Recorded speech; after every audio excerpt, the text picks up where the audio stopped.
Welcome to the What is Smart podcast, where we dive deep into the ocean of intelligence, wisdom, and the essence of true knowledge. I'm your host, Garrett Wilhelm, bringing you stories, insights, and revelations that challenge the conventional, defy the traditional, and embrace the extraordinary.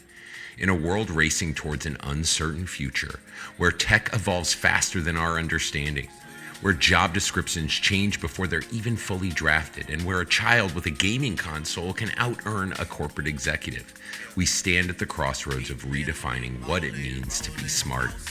What does intelligence look like in the age of artificial intelligence and automation?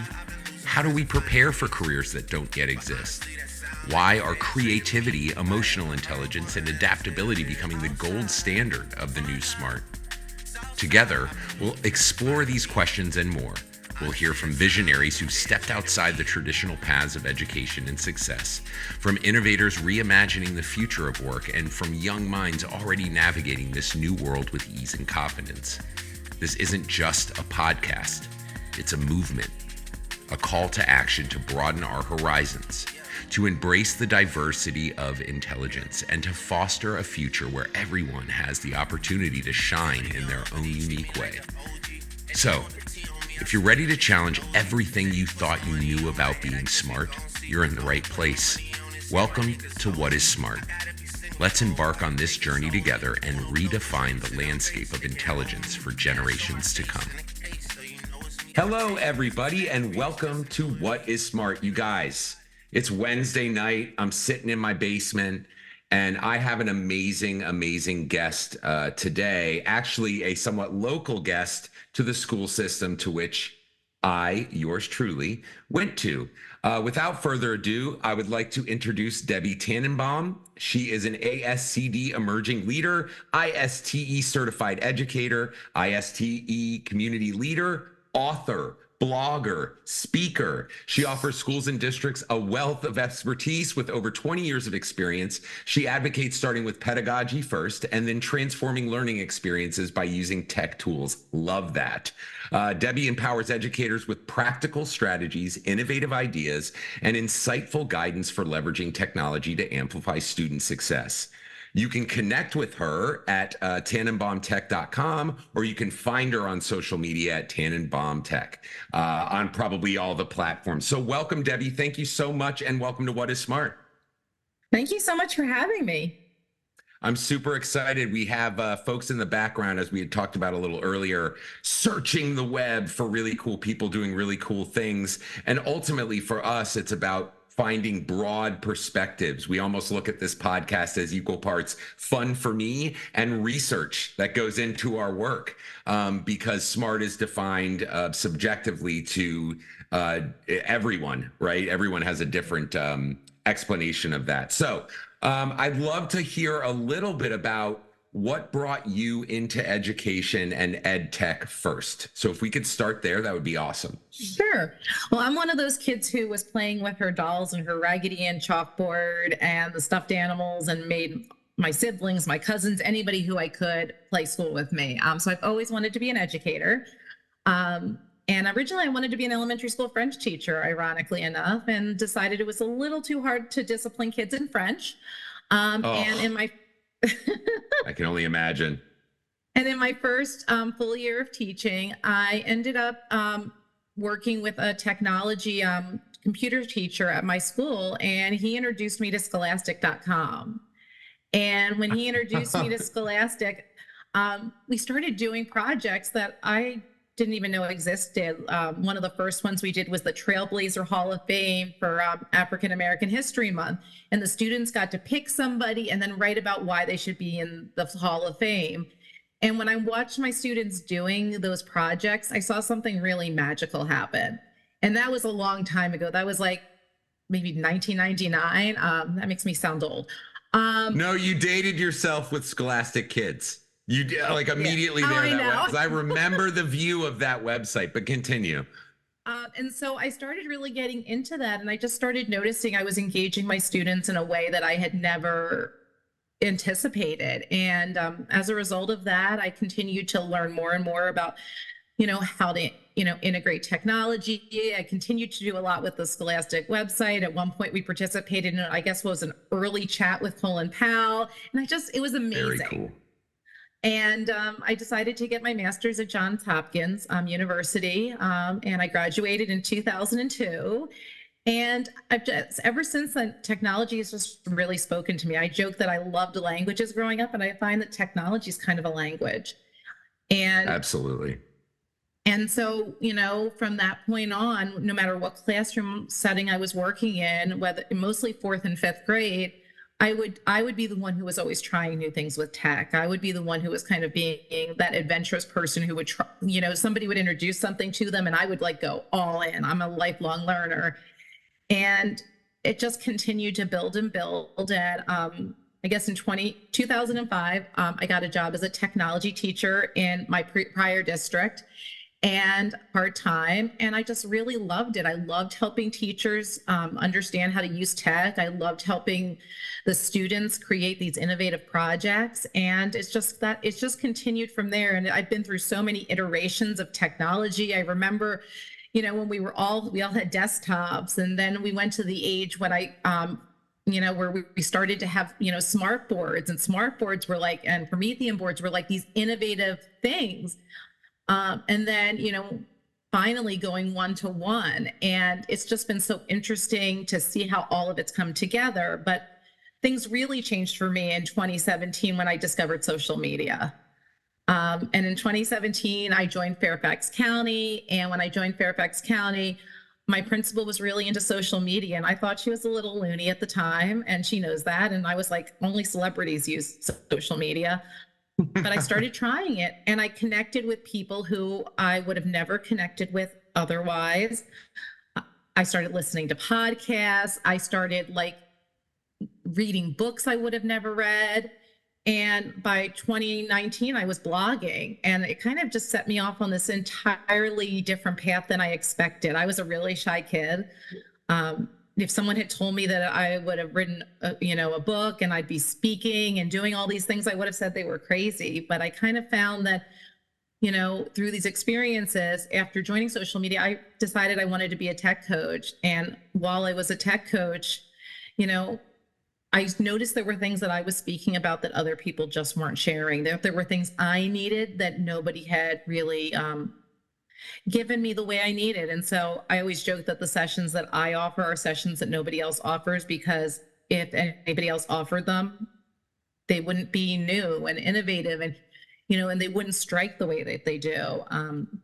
But this is my 6th year as a tech coach, and in addition to that, I have a little business on the side, Tannenbaum Tech, and my book Transform Tech Units to Make Learning Sticky was published on my birthday in 2021. Very which was cool. Super cool. And right now I'm just continuing to do that work. I'm really trying to focus on the elementary space.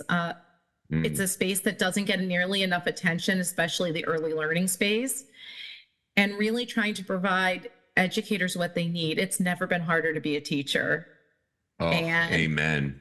Amen. I mean, today I was in helping in some classrooms, and I give the teachers I work with so much credit.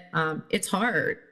And my job is to make their jobs easier and to help them find ways to engage their students in new ways. And whether I'm doing that in my school building that I work, or whether I'm doing that when I'm presenting at conferences or doing, workshops with, districts, whatever I'm doing, my goal is to amplify that and to really help educators understand, because with COVID, we all got thrust into blended learning with no real preparation, especially in the elementary setting.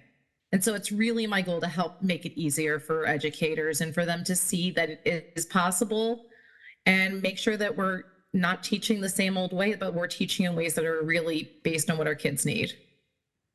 Wow. And and I think there's a couple things I thought about as you were saying that. The first is, the Gardens Foundation, my nonprofit, we kind of look at the big picture of how do we actually reform education, down to the classroom, down to the student, down to the actual experience. And one of the first is kind of our mission we're doing now, which is bringing all these great minds together, having great conversations about things like what is smart. And then using that ultimately to build teacher education programs, because that's the next step for the learner to experience learning in a new way.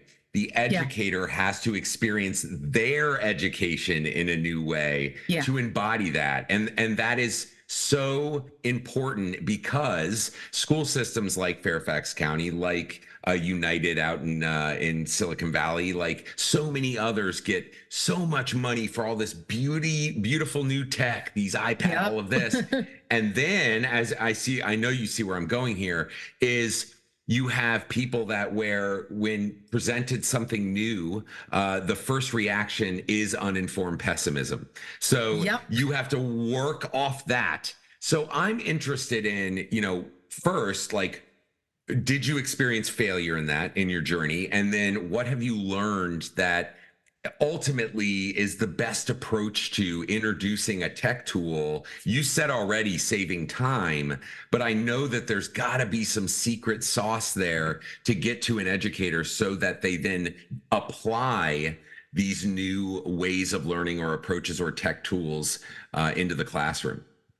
And there were definitely failures along the way. I joke that once I decided to embrace my vulnerability, I became a much stronger educator. When I first became an educator, I was afraid to admit that I didn't know things and I really hurt myself in the long run. But my first year as a tech coach, I talk a lot about playing whack-a-mole. I would help one kid and another kid would pop up, and it was impossible to get all of their little heads down. I had mostly taught fourth and fifth grade. And when I started working, especially with my kindergartners and my first graders, I really struggled. I would joke that after I had them at the end of the day on Thursdays and Fridays, and I would joke when they left, I needed a nap. And I would look for resources and, I would try things and, I would have mild success. And I would ask the, instructional assistants, I'm like, well, what did the person before me do? And they were like, well, he just logged the kids in. Everything was set for them. And I'm like, but then they won't learn. And it was super frustrating for me because I really believed that my students could do these things, but I couldn't figure out how to make them happen. And I was really lucky because all of this happened during this point when I was really engaged in social media and listening to podcasts. I was listening to another podcast one day, and I heard somebody who was echoing my struggles. And she was working with young students with iPads, and she started speaking about how she was approaching things a little differently, about how she was teaching her students icons and how she was teaching them how to navigate that digital learning environment. And it was like she had struck a light bulb that I needed. And she's real. And I credit her all the time that she's the one who really led me to this new discovery where I've really leaned into helping my students to become digital learners. And over the last 5 or 6 years, really focusing a lot of my work on how I can empower my students to understand how to be digital learners. Because all of my students can go on YouTube and watch a video without any problem, but that doesn't mean they know how to use technology to learn. And so I've really been focusing a lot of my work on how can I teach them to use technology to learn. And that's led me in lots of really interesting directions. It's led me to look at ways that technology, that we can use those icons to promote literacy. It's led me to look at how we can scaffold those learning experiences so that my students, rather than always asking me questions on what to do or showing me what they did, and that's a really important difference. And, that's been a huge part of what I've been doing because I don't hear other people talking about that. I hear people saying things like, oh, well, I put my kids on this app and we record them on a video. Well, that's not active creation. And I really, truly believe in active creation. And we live in a day and age where our students, it's not just enough for them to regurgitate information. A computer can do that right now. Our students need to be able to take information from lots of different places, and they need to be able to create artifacts that show what they've learned. And that is not something that can be done by somebody else doing the creation. Absolutely. And you said something really meaningful, which is I believe that whether you're 3 in a early childhood classroom or you're an adult like us most of the time, um, that education should be co-created, right? That Yeah, that the learner has agency in ultimately, and that's what we're finding even in the introductory research that we're doing is, we're finding that the that smart, if you will, is determined in the community, in the local area with the community, in the sense of, yes, there's like relative proficiency that needs to be known. However, the needs of Louisiana are fundamentally different than the needs of Africa, and the socioeconomic climates in each of those areas. And as such, having investment, having agency in their own education and learning, we've seen as well, just creates a magic, that kind of magic that you were yeah, talking about before. Because we know that's the thing that's so frustrating, Debbie, is that it is. we know that the way in which we, even great folks like you, at the end of the day, still have to, end up in this assessment route of, Absolutely. teach in one way, quantify success in one way, and everybody else is deemed unintelligent. And that, to me, needs to change. And I really do think it is not just more resources, but going deeper. You know what I mean? And Absolutely. Yeah. And I connecting with just learners. and I just find that we spend so much time just throwing content at our students and then they don't really learn the information. And we've been spending a lot of time, really trying to dig. It's not like, especially in math, which is another thing that I've been really working on with my younger learners. It's not just about the answer, it's about listening to each other, it's about that collaboration, it's about doing authentic tasks. But it's really hard when innovation is moving at one pace and assessment moves at a totally different pace, and you're being assessed for things other than what might be considered more forward facing or forward looking.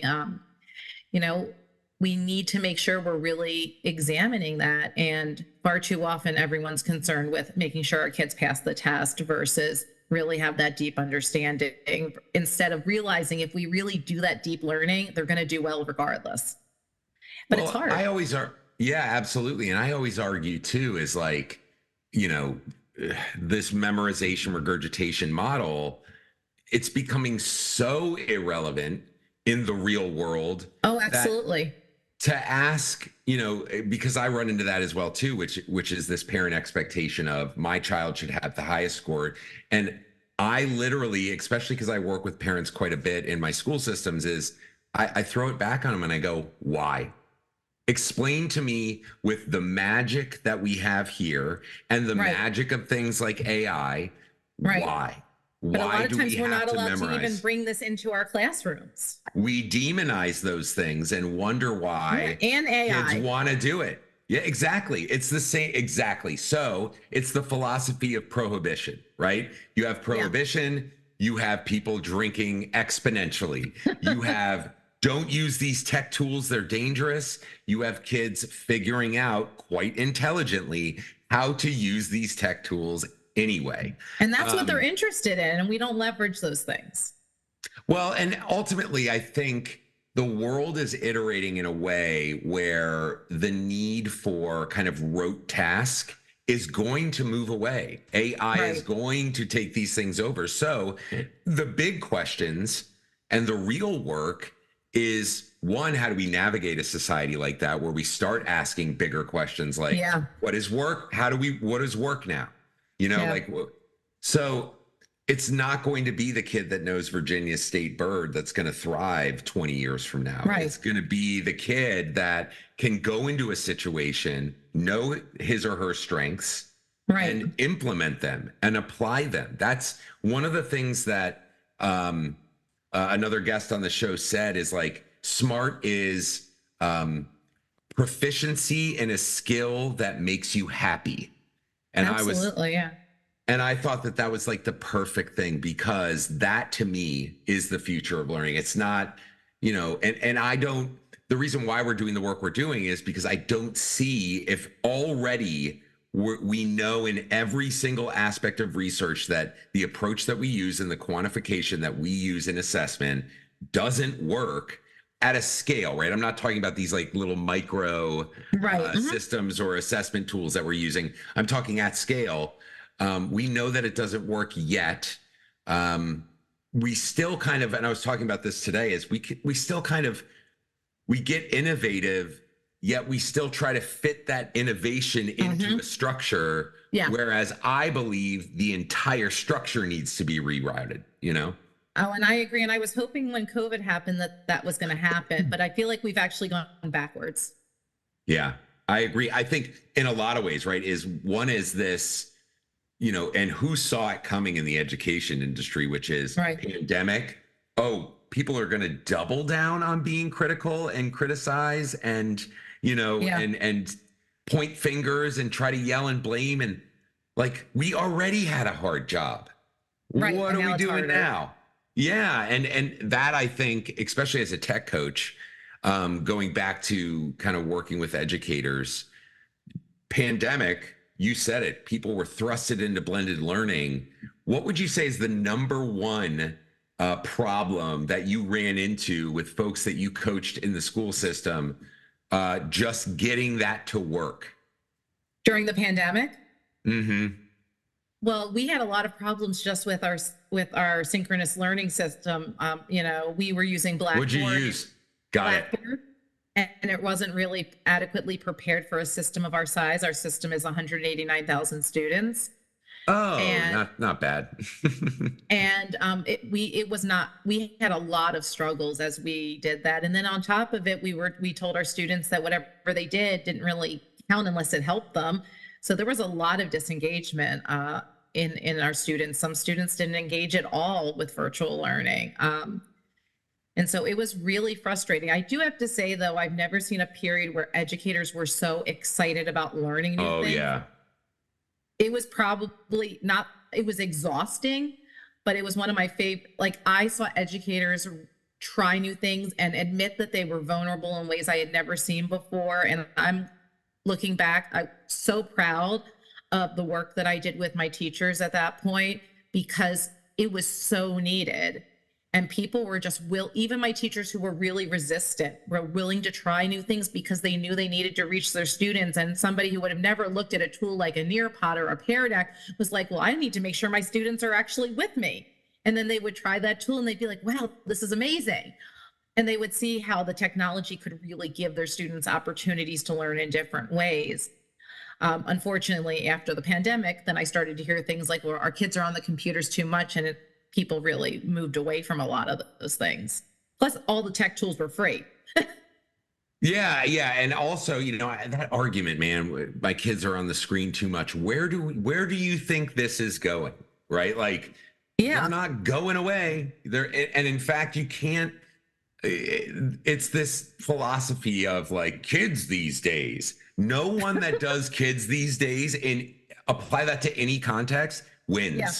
You know, me as a business leader, I employ people all the time. I employ educators, younger educators, you know, 20, 25 years old. Am I going to be the one that's like, you know, kids and work ethic these days? I just don't understand it. No. Why is that the case? Well, Yeah. they could go and get a job on, you know, streaming their favorite game on YouTube. Yeah. And make more than a politician. You know what I mean? Right. Like, we have to really think about, you know, and let go of in what we know as the most, what's the word? The quickest iterating cycle of technology I've ever seen, the world's ever seen. Yeah. This is it. We're living in the time. And I think about, you know, all the different things that have happened. I remember, you know, when calculators were bad, and then Ask Jeeves was bad, and then Google was bad. Well, if we're asking people to find things that they can literally find at their fingertips, and it's all it is, you know, that recall. I mean, I've actually been working with my 4th, 5th, and 6th graders, and we're learning about AI. There's one AI tool we're allowed to use in my district. We're allowed to use Adobe Express, but we're actually learning about the science. Yes, they're too young to use it, even though I know they're all probably using it at home. But I want Oh them to yeah. understand the implications of using it, the benefits, the drawbacks. And it's been super interesting as I've been doing this because they're making connections because they're like, as far as they're concerned, it's all about Chat GPT. And I'm like, it's more than just Chat GPT. You need to understand how did Chat GPT get its data? Where's this data coming from? How old is it? Is, about AI hallucinations. And we've been really starting to build that with them. I'm part of an AI innovators cohort for my district. And we've been really looking at that because there's not a lot of materials available for elementary. So we're taking materials that are really for, 6 and up, and we're, modifying them so that our students can have an idea of what's going on and start to play with the tools and realize the limitations, how they improve, how they learn from them. I just think it's so important.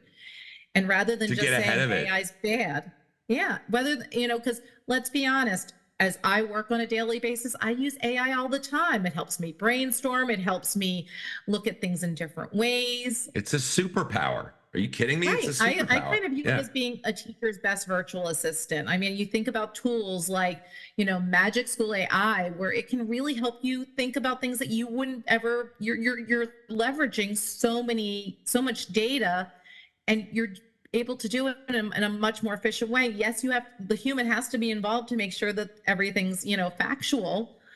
In However, that loop. in that loop, but I don't think we're doing kids I think we're doing them a disservice when we don't explain to them how these things work, because if it's a mystery, then it becomes that forbidden thing, and then when they understand it, then they can use it in an intelligent way. And take that mindset and apply it to any subject, Yeah, because you know what I mean? Like, ultimately, we want to, anything that we deem as bad, right? yeah, Kids will then use in ways that are not positive, right? But if we can show, and I love what you do is you kind of show the bigger scaffolded picture of, yeah, not just the outcome of even the tools, like, how do right, these things work? And what are those, you call them hallucinations. It's, AI gives you 75% really great stuff, but 25 right. of it, you're like, I don't And know there's about that all critical that. thinking piece that we have to promote with our Exactly. kids, and you Yeah. know, and I, so no, go ahead. I'm sorry. no, I was just saying, and so I started doing it with my 5th and 6th graders. We have like an enrichment class for kids who aren't in chorus. And then I have a tech coach who I'm mentoring. And so she and I, that's our project for our cohort. And we started working with our 4th graders 2 weeks ago. And really, we've really been enjoying it because we want them to understand all of this. And, they'll come in, they'll be like, so we heard we're doing Chat GPT in here. No, that's not what we're doing. We're learning about the science behind AI, and then we're letting you experiment with an AI tool that's appropriate for you because because it's been approved for your age group. That's Um, right. and that's really important. And sometimes they'll be like, well, it's not giving me what I want. Well, how are you prompting it? What kind of directions? And it leads to these really deep conversations. One of my students was we were doing text effects in Adobe Express, and he wrote something in there like, I like chicken or something. I don't remember what it is. And I was like, you're supposed to be putting what something should look like. I like chicken does not have a look. And then we can have really great conversations about the language we're using and that precision.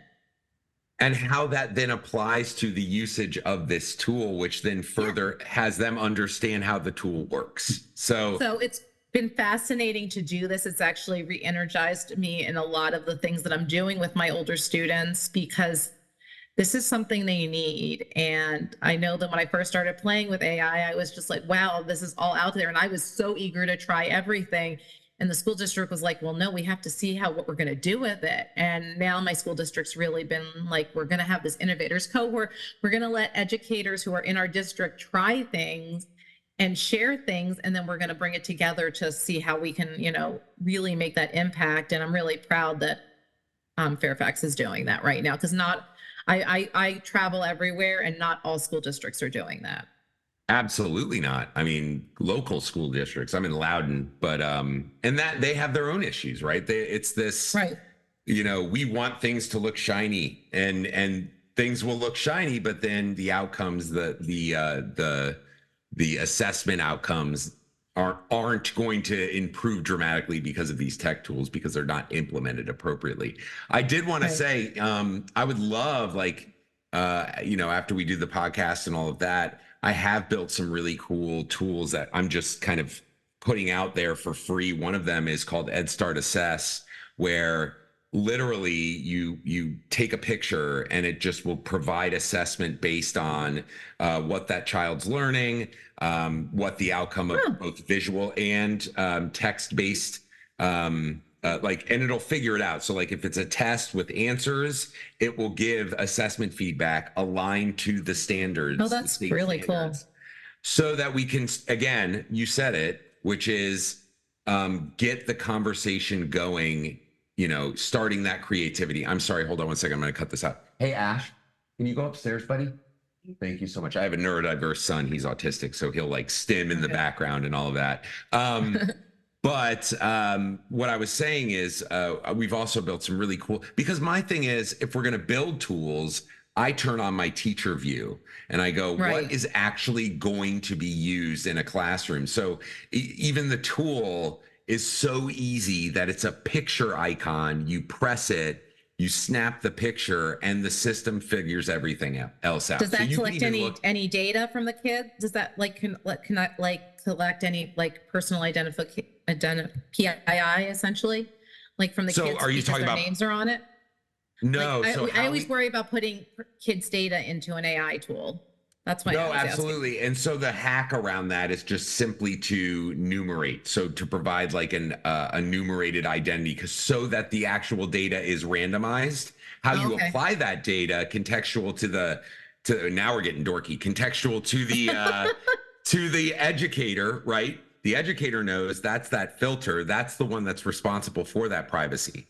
So that's how we use those tools. But when it comes to, we have a lesson generator that just gets the conversation started. You've seen that before too, but ours is like also takes different approaches in Montessori, Reggio, like all, so you can create inspired lessons in the classroom. But the reason I mentioned that is there's ways we could definitely play together in the future, because we're actually going to be conducting research leveraging. Plus, you're right down the road from me. Yeah, exactly. That's the point, is we definitely have to get together and see how we can do that. But anyway, back to as we get closer to the end of the podcast, we keep things about 30, 45 minutes. We always think about a car ride home. So yeah, that makes sense. The average car ride home. So I did want to ask you, so you've worked with students and learners, you've worked with educators teaching tech, you've seen kind of where the future is going, right? Have been so inspired to dive into the application of tech and its improvement in the classroom. I have to ask you, Debbie, what is smart to you? To me, smart is really taking what you have and really figuring out how to best leverage your strengths to share to share what's going, your knowledge. It's not about one way. It doesn't look one way. Everybody's smart can look a little bit different, but it's about knowing that this is a strength I have, and this is how I'm going to use that strength to, to benefit others, to benefit those around me. We can't all be great at everything, but if we collaborate together, then we're really able to take each of our smarts and, they always say the smartest person in the room is the room. We're able to then take all of those things together and really create, this intelligence that's a collective. I really believe that, in the future, it's not about what one person knows or another person knows, but it's about how we all come together and put all of those ideas together, because one person's idea is just an idea, but when we put ideas together and we refine them and we really take them to that next level, then they go from ideas to really being something we can do something with. They can become those goals. They can become, where we're heading. And, that's why I think it's so important to be a connected educator, because so many of us who do this work and, we have all these great ideas, but if we can't connect with others and share those ideas and learn from each other, then we're only going to go so far. So I really think that smart is, really taking, learning from others, really taking those risks just to just be that little bit better. So many people are afraid to try things that are scary. And I really view if you're that smart, really is saying, I'm scared, I have fear, but I'm going to keep going anyways because it's what's best for the people around me or the students I work with or the educators I work with. Sometimes we have to embrace that fear and keep going because if you keep doing something the same way, you're going to get the same result. Yeah, it's that Einstein, and that was beautifully said, by the way. There's a lot of clippable moments in there, but Einstein's version of insanity is doing the same thing over and over again and expecting a different result. I also thought, because I haven't heard that a lot, I know I love the saying of what Socrates said, which is the only reason I'm in the position I'm in now is I'm the only one to admit that I know nothing at all. And you take it to a new level of the smartest person in the room is the room, which Right. makes so much sense because you're absolutely right. We talked with a guest on the podcast once where we were talking about this kind of version of school where initially it's about introducing the world and opportunities and kind of learning what you're good at and providing an environment for that. And then as you go later on in school, the assessment is projects, PBLs that are real world and involve different learner types to get those projects done. Because that's That what to we do me in the is real world. exactly. You think about how businesses run and how people work in the real world, and people leverage their own individual strengths for the benefit of their companies or their business or whatever it is, just like we do in the schools. There are, I have people who I work with in my school who are really good at data and analyzing data. I'm really good at helping people learn with technology and, doing that work. I have somebody who's really good at helping, with reading. We all have those different strengths and we build on that to give our kids what we need. And that's why the one thing I am happy about is in the 25 years I've been teaching, we went from closed doors to really spending more time in collaborative learning teams and PLCs and working together and not working in such isolation, because that's what our students are going to need and what they need right now. Absolutely. And it is that collective knowledge, that collective network of knowledge that provides not only great experiences for educators, because, as educators leave this industry because it's so hard, Yeah. it does. You said something at the beginning, which is like, it reinvigorated me. Well, why did it because Right. you get down. You're in this industry, you get down. And if you can find those moments of joy don't happen keeping everything shut down in here. They happen when you expand your knowledge, you broaden your understanding of the world. And I dare to think, right? We always say this to kids. That's not the real world. Just wait until you get to the real world. Why do we have to wait? Why? Like these kids should know, what the real world looks like. How, we're one of the only countries now. I mean, a lot of other countries are starting to really rethink how we approach this because they know what the future is going to need. And I think that's the direction we need to think about is how close to being a citizen of the world can we mimic school so that kids, I always just dream about in my schools, we have this saying, the world needs who you're made to be. And so I love that. Yeah. And I really feel that. I really do think that if kids, imagine if school was finding what you're passionate at and going all in on that at an early age, we would have amazing results and I think about kids things that like, are not left behind. Yeah, International Book Laureate and PBL, all of these innovative approaches that, as long as I've been teaching, I've been hearing about, but yet they don't really, they're still sitting on the fringes a lot of times. They're the things you do when you have extra time or when you've finished everything else versus really being integrated in. And there's so much that our kids can do and they can learn. but we have to give educators the time and space to do these things, because right now they don't have that time and space. And when you don't have time and space, you stick to what you know. And money, time, space, And money. money. And money's a big thing. As it should be, right? Like as it absolutely should be. What's interesting to me as we wrap up is we add things to kids' experiences in education all the time. We give new tools, we put new frameworks in, we put new assessment tests that they have to take. What we don't do is take things away. And we really need to do that. Exactly. My point is that has to happen. The meaningless, what I think of as crap, to be honest with you, has to go to usher in I would new. rather than learn a couple of things really deep and meaningfully. Amen. Then I feel like when I watch my teachers and all the standards, and I know right now in Virginia, we're in the midst of a curriculum redesign. So next year, math and reading will be completely different. And I'm hoping that it will be less is more versus more is more.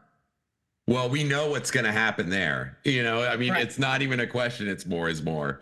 For whatever reason, that tends to be the way, especially in a high expectation area for the listeners and watchers out there. We're in Northern Virginia, right outside of Washington, D.C., and it's one of the richest areas in the country, as well as you have government, you have tech. Yep. All of these industries are right here in this area, and so teachers across the world feel pressure. This is a very pressure-filled area. So yes. you put all these wonderful educators with a heart to like change kids' lives in a pressure cooker, and you keep adding and adding and adding. So and then you add a whole bunch of brand new teachers who haven't even been trained as teachers yet. We have a lot of these teacher trainees, these teachers who are learning as they go, because there's such a shortage on top of that. And then it exacerbates the problem, right? You have a lot, and this, a lot of people in and out super quick.